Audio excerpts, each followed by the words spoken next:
What is up, everyone? Welcome to another Dragonheir Silent Gods video. Hope you guys are having an amazing Friday, guys. We are on the test server. In today's video, we're gonna have a look at pretty much everything related to Season 3. New characters, changes done to characters, artifacts, the pets or the familiars, which is one of the new features in the game, and pretty much everything else that is unlocked. I'm not gonna play on the test server because, hell, I'm already playing 2 accounts. I don't need a third one. I don't have the time for it. So if some of the content is locked behind story and stuff, we're not going to have access to it right now. But that's something that you're going to be able to unlock once the Season 3 is live in-game. Of course, that will be different for pretty much everyone.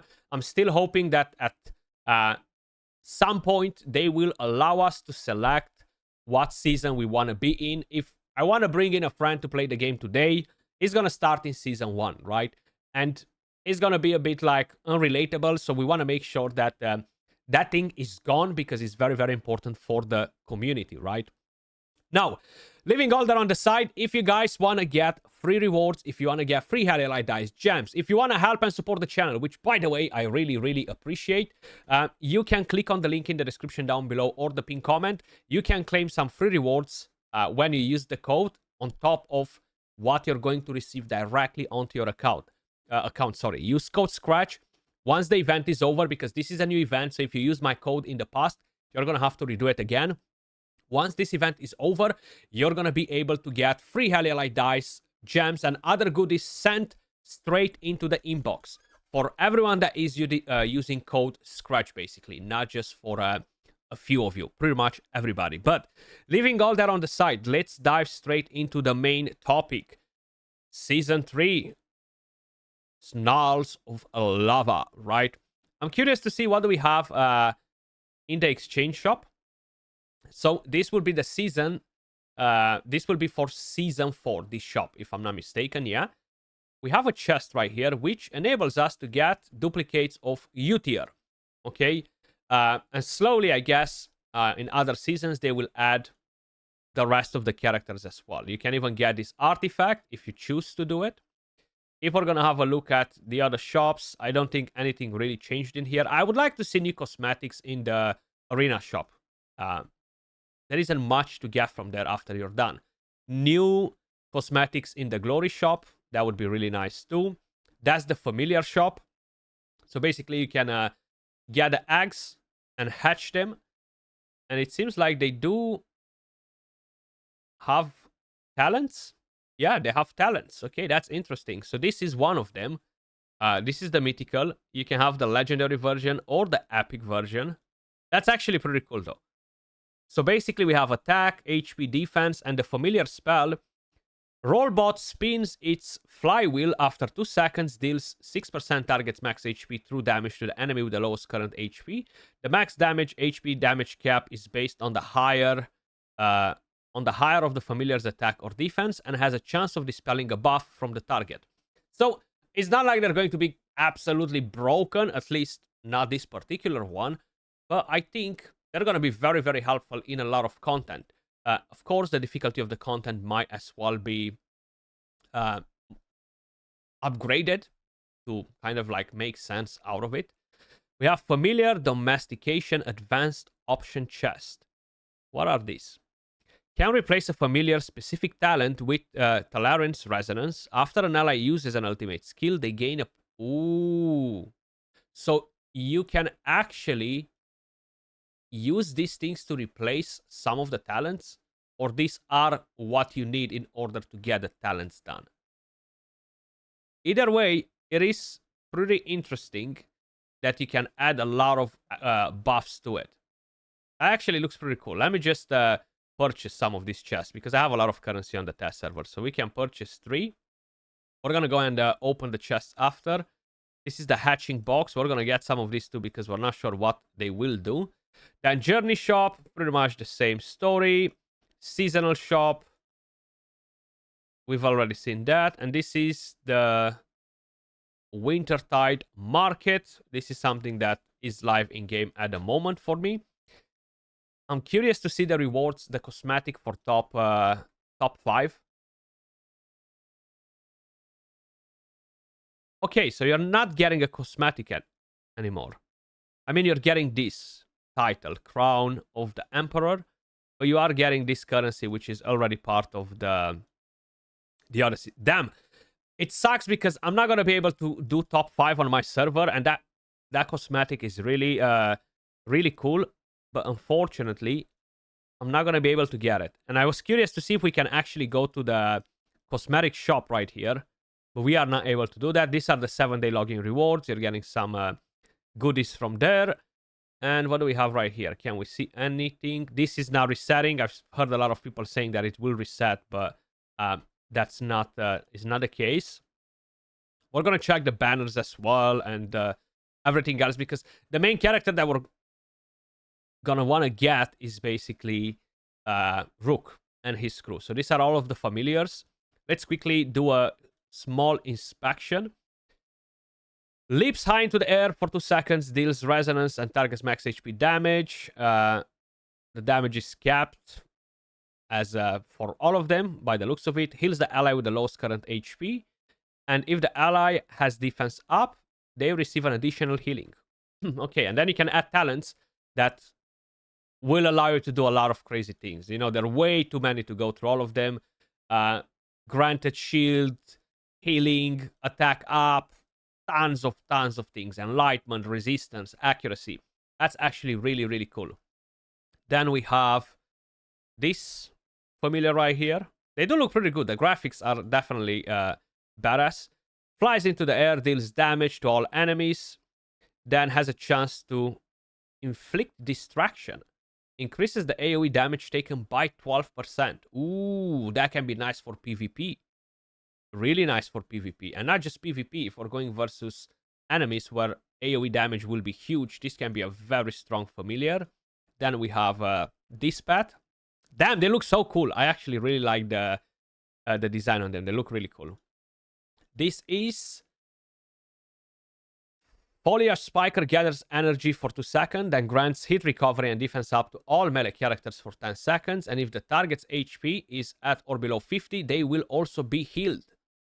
Very nice one, actually. Very good supportive one. Did we check the Vulture? No.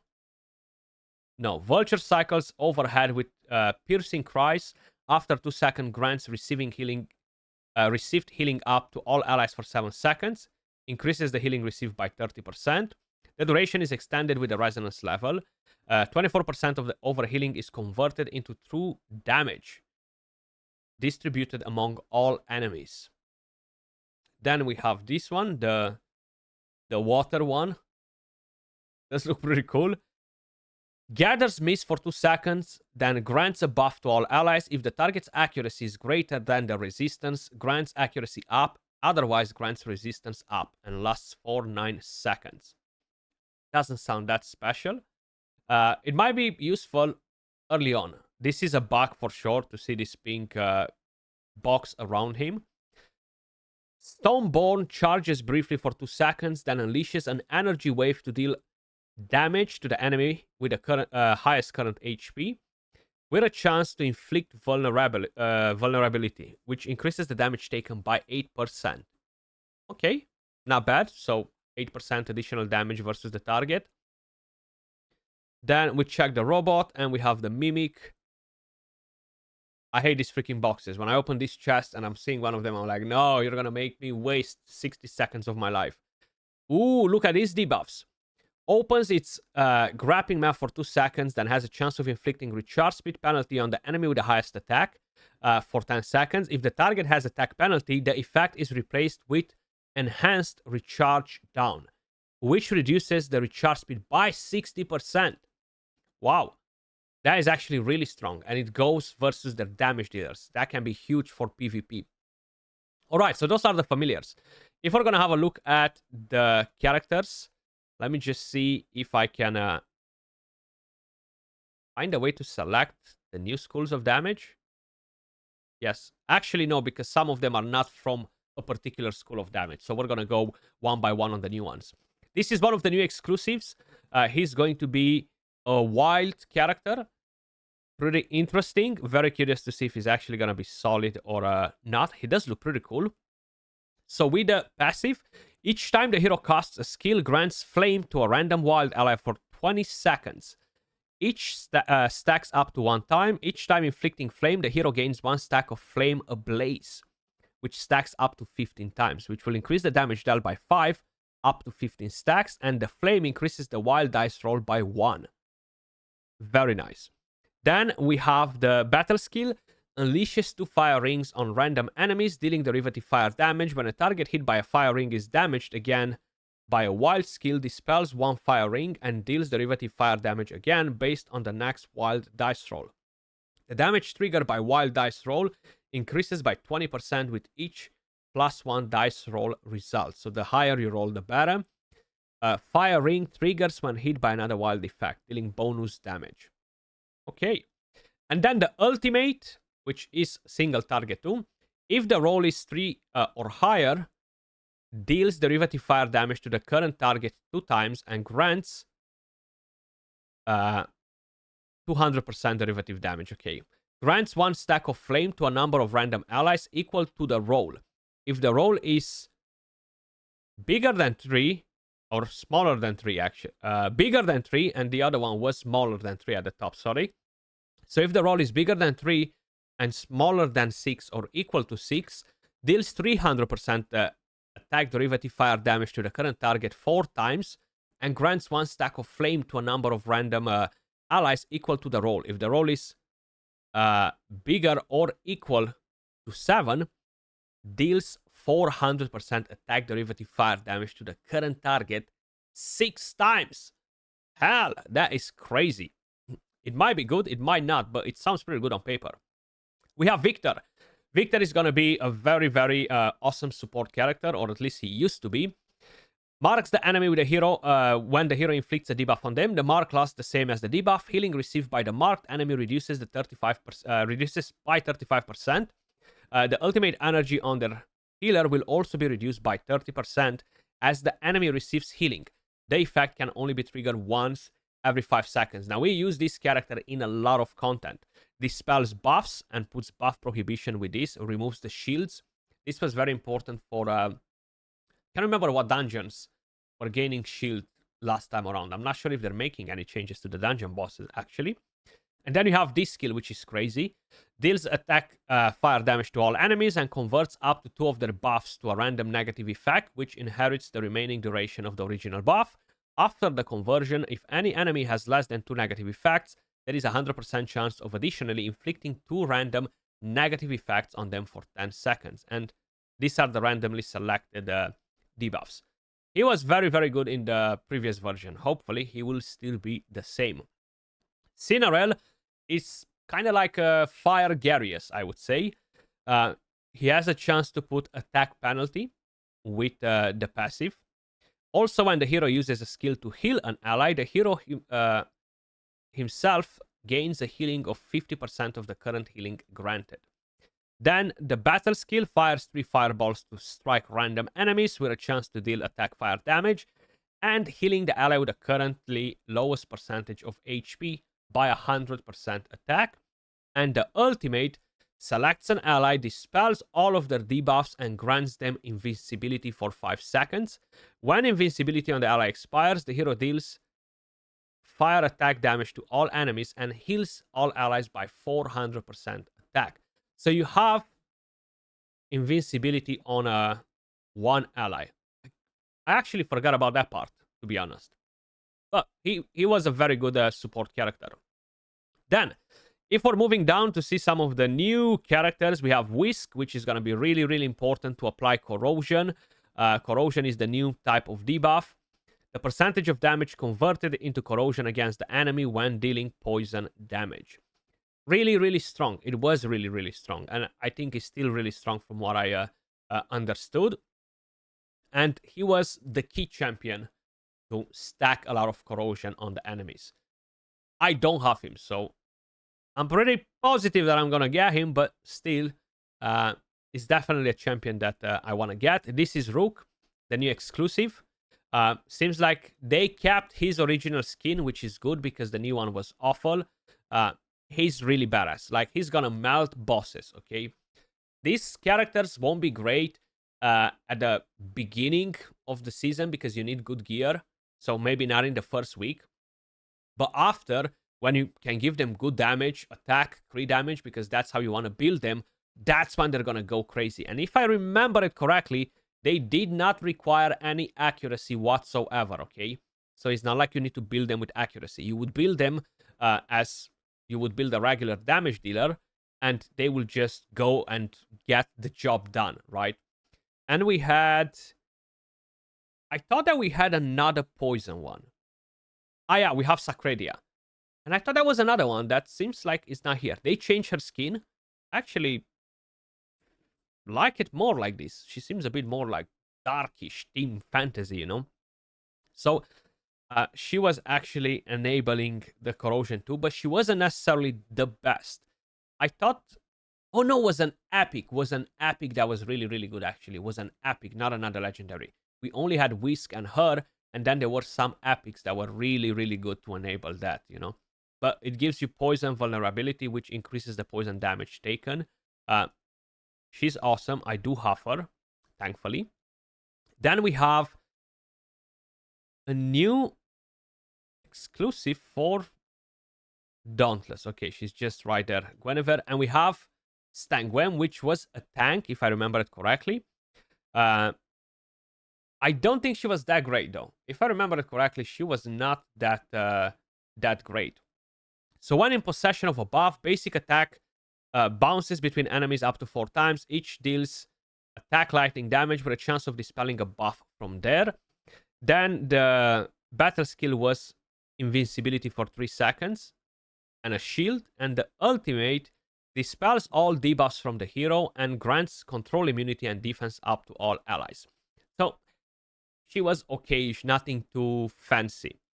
Then we have Guinevere. She seems to be stupid broken for the Dauntless. Okay. I have no idea what she does.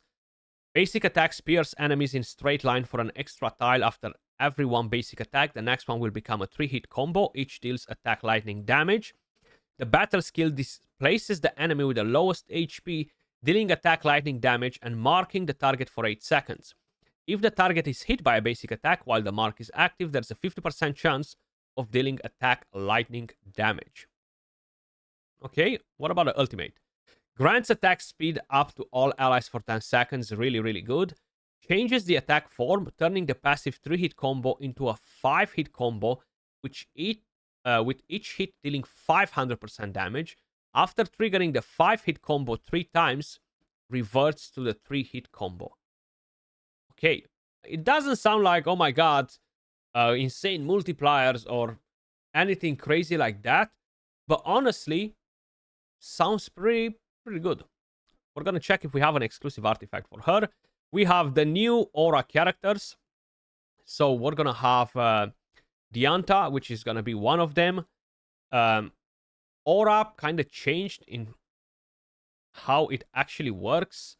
I'm just gonna let's see. Radiance damage dealer that deals radiant damage, restores aura energy for aura heroes, and launches follow-up attacks on enemies. So it's kind of like focusing on a counter attacks type of thingy.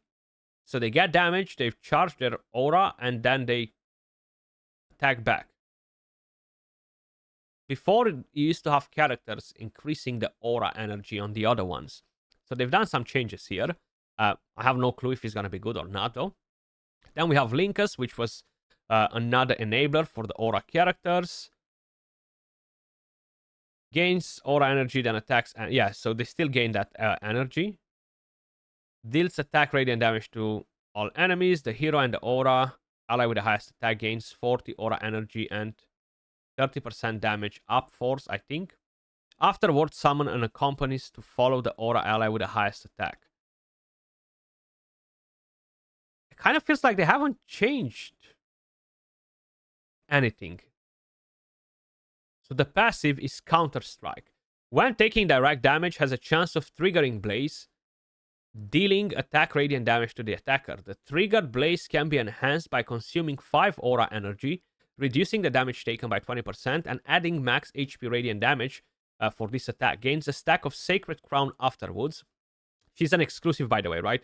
For every 500 attack she has, the damage reduction of Aura Enhanced Blaze is increased by an extra 4% up to a maximum of 40%. Each stack increases max HP, excludes enlightenment damage through damage and dot, and launches one attack on the attacker. So she's going to counter attack all the time. She used to be able to crit no matter what before. So you had to build her with 0% crit rate. Was really good progression-wise, right? Deals attack radiant damage centered on the current target and gains a shield max HP. If aura energy is above 50, consumes 15 aura energy to upgrade the shield. Seems more like his shield HPs and stuff. I'm curious if she's better now than she was before. Aladia is going to be the free legendary hero for this season. We have attack penalty on the passive. Grants a shield. We have this one that dispels shield and targets a non-elite enemy.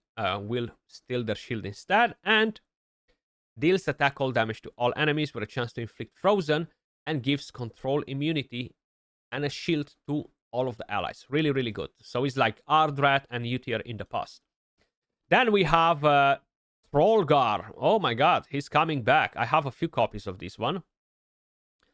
The first time an enemy is inflicted with frost, removes the target shield and deals additional damage. After casting a skill for each enemy hit, gains a stack of Frigid Force.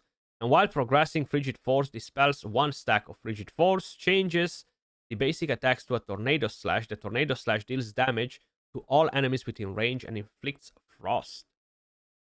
Each basic attack can consume one stack of Frigid Force to enhance it into a Tornado Slash. Then jumps up and strikes the enemy with the lowest current HP, deals attack all damage, and recharges the hero's ultimate energy by 20% when hitting enemies under frost. And the ultimate grants attack up to all frost heroes. Nice. So he's going to be a much better version of Hochadir. Really, really nice, actually. He has a chance to inflict frost afterwards. Deals damage with a chance of inflicting 2 stacks of frost. I think before he was removing the frost and ignoring defense when he was doing that. Either way, nice. So this is the new couple. This will be the very first couple in Dragonheir Silent Gods. It's basically Theodemer and Fenja. Very, very good. Very good tank. Invincibility. You're going to absolutely love them, okay? They are huge, crazy, crazy powerful. Both PvE and PvP. Really, really nice. Like they changed her skin quite a bit. She's an amazing, amazing support. Really, really good. Mainly PvP wise though, but I love them. I love them. They were really good. Quasitia, I do not have her a very, very good tank as well that puts recharge speed penalty. We have this crowd control right here. Stun. Why do I remember that she was putting decrease attack? Wasn't she applying decrease attack, guys? Let me know in the comments down below if you remember her old skill set. She looks pretty cool. Look how badass she looks, man. My goodness. Really badass. I don't have her though, but I'm definitely planning to get her. Then we have the final school of damage for this season, which is the Shadow. We have Aspalta. Her old skin, I think, was a bit better, if I remember it correctly. I don't like the head, but do like the rest. It looks pretty cool. So basically, Necrosis damage dealers that deals necrotic damage and grants Heart of Hate to allies and gains Shadow energy. From what I've heard, they changed the Shadow energy. And now something related to Enlightenment in terms of what damage they do. Or maybe it's just for Ozel, the exclusive character. We have Daphne, which is another one that was really, really good too. But Aspalta was the better version, if I remember it correctly. I might be wrong, though. No, she was the better one because she possesses and enhances the ally, actually. And this is the exclusive, which is Ozel. Looks a bit weird. But hey, who am I to judge it, right? Yeah, so now he deals derivative damage. Apparently that sucks, and it's really not that great. But I'm going to have to test it. I'm not going to count on anything that the Chinese version says anymore. We have a few epics. This was the one that was really good for corrosion. Don't think we have a lot of them. This one is a new one, yeah. He was with corrosion as well. And we had another one, which was him, Dragonheir, good for the corrosion too. And then, of course, we have a few more epics for all of the other schools of damage. We have Carrot, which is for Aura. We have Theohain, the one that drives the robot, the Mecha Torque in Season 2, the endgame boss, right? And then we have a few for the Shadow, like Cheater, Taldi, and I think they were just 2. No, we have Tatot as well, if I remember it correctly. Now, what I'm very curious to know is, are we going to have a seasonal journey? I haven't done any of the stories, so maybe I'm not going to be able to see that here, but I'm very, very curious. Journey. Yes, we will. Okay, so this is the seasonal journey.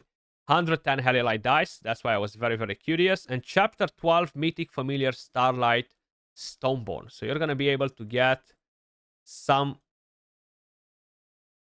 familiars from here. No free legendaries in here this time around, which is fine. It's not that crazy. We got 4 in the other 2 seasons, which is good. But let's see what else we have in here. So if I'm going to go on to summoning banners, I'm curious to see which one is the first one. And what I'm even more curious if is, I think I've missed. Yeah, I did. So in the first week, you're going to have basically the Season 3 characters only, as we had in Season 2. And then you're going to have these banners. So this right here, all of the exclusives, the same, selected at 300. So the elemental affinities are different. You have Lightning and Necrosis. Of course, I'm going to go straight for the new Dauntless character in here, in this banner. You're going to have all of these characters available here. Pretty much. Seems like we do have everything that we need, yeah. Lightning and Necrosis. Then the second banner is going to be support. You have Quesitia right here. The third banner is going to be Poison and Frost. I'm going to go for the Rook artifact. But that will take a bit of time by the looks of it. Yep. And what I'm not seeing in here are basically the new couple characters. The new supportive ones. The support and the tank. Probably they will be in one of these type of banners. Yeah, so you can pull them from these banners. Together with Cinarel as well. Thankfully, I don't need much from here. Only Quesitia, but I might have to go for Quesitia. Then we have this one. And we have the Fire and the Radiance one. Here, probably I'm going to go for the new wild character. Or, if needed, I'm going to go for the Aura artifact. Then we have another supportive one. We have the Elemental Affinity one. We have, again, the one that's not great. You should avoid these banners unless you're planning to get copies of the other exclusives. Then we have the Dark Lady coming back. Somewhere at the middle of the season. You have all of these good support characters on this banner, which is great. I definitely plan to get another copy of her because I need to get her at least to Inspiration 2. And then we have this, and we are done with the banners. Ending it pretty much like in Season 2. So that's pretty straightforward. I don't think anything else changed in terms of summoning chances or anything like that. The Psychic Core. This is not that great from what I've heard from my buddy Niva because he already checked it, but it's a bit hard to kind of like make sense of it right now. If we're going to go to the pack, you can see some of the mythical gear. Each allied unit on the field grants the wearer attack up to 8 stacks. Ooh, okay. Maybe even the pet will work for this. So that's one of the new sets. This is one of the new sets. AoE damage dealt by the wearer is increased by 18%. Really, really good. I like that. And we have another new one. Increases the damage dealt by wearer summoned units by 25%. So this is for summoned units in particular, for summoners. Interesting. We still have this one. We still have this as a mythical piece. We have this one is still in the game, which is great. Still in the game.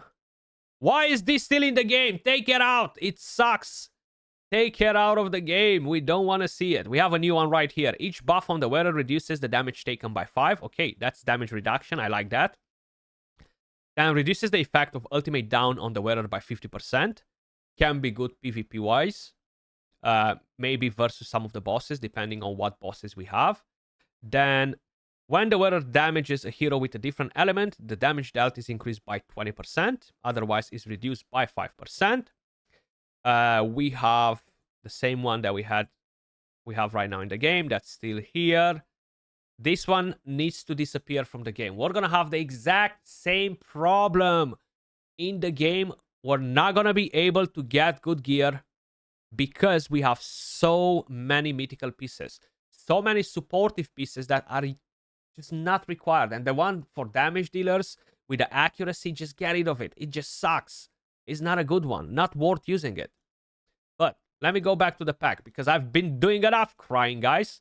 We're going to check the artifacts, but in the index rather than here. Where are my... Ooh, what? We need to get this in the game. We need to get this in the game. They're only on the test server. How do I even use them? Can I use them? I think we might have to go on the island, but I don't know if I have that unlocked yet, actually. Because I think the new buildings are here. Yeah, hatchery. So I need to put the egg in here, and there's a chance for it to get it done. 5 hours, speed up. Ooh, when you have these tickets do that. Okay. Mythical! No, it's a legendary. And it might be a way to upgrade them. It might not be. It's still a system that, of course, we have to understand better because it's new. But hey, I do like the idea of bringing pets in the game. I do like the idea. I think it's really, really cool. And if we go to exchange and artifacts, let's go to exclusive. So we have this one, and this one. We do have her exclusive, so she will have an exclusive. This chick, I forgot her name already. And that's it. Okay, so 4 new exclusive artifacts coming into the season. It's going to be pretty interesting. And what about other mythical artifacts? Of course, you're going to get some for the School of Damage. Like this is going to be for Aura. This will be for Shadow. And this will be for Corrosion. But we should have some new ones as well. Like the Golden Antler. Gives you HP and accuracy. Every 20 seconds after the battle starts, randomly marks an enemy and an ally. Marked enemies permanently take increased damage, and marked allies permanently receive increased healing. Ooh. Nice. Can be good versus boss fights too, I think. Then we have the Ghost Captain Hook. Attack and crit rate. Active only in the Grand Gladiator Arena. When damaging a debuffed enemy, the wearer heals... the ally with the lowest current HP for 20% of the damage dealt. Okay, doesn't sound that great. And then we have the Holy Acorn. Defense and Skill Haste. The first 4 ultimate skills the wearer casts in each battle grant all ally heroes 2 stacks of Aegis for 10 seconds. When taking damage, consumes a stack to reduce the damage taken by 70%. Ooh, imagine tanks in PvP with that. And the final one is going to be the Gory Injector. Attack and Enlightenment. Each time the wearer deals derivative damage, the Enlightenment increases by 3% for 10 seconds up to 12 stacks. Could be really, really good. But of course, it's something that we have to check. And the elite key was already in, if I remember it correctly. That's pretty much it, guys. That's pretty much it. If we're going to go at the boss fights, we have a new Temporal Vortex. We're going to go in more details at a later date, but basically it's a new boss. So we're done with that old Temporal Vortex. From what I've heard, it's going to be much harder. It's going to have more interesting mechanics, which is definitely really, really good. I love having good bosses overall in the game that require us to find tons of different team strategies. Plus, it's really good for me to make videos on, you know. It's some of the most enjoyable content. Then if we are gonna have a look at adventures, nothing changed in here. Growth, nothing changed. Equipment, we're probably going to unlock the rest gradually. And competitive, pretty much the same. Now, that was all for this video, guys. Let me know your thoughts in the comments down below. As usual, appreciate every single one of you guys watching. Are you excited for Season 3? I'm definitely pretty pumped. Tons of awesome changes. Good characters coming in.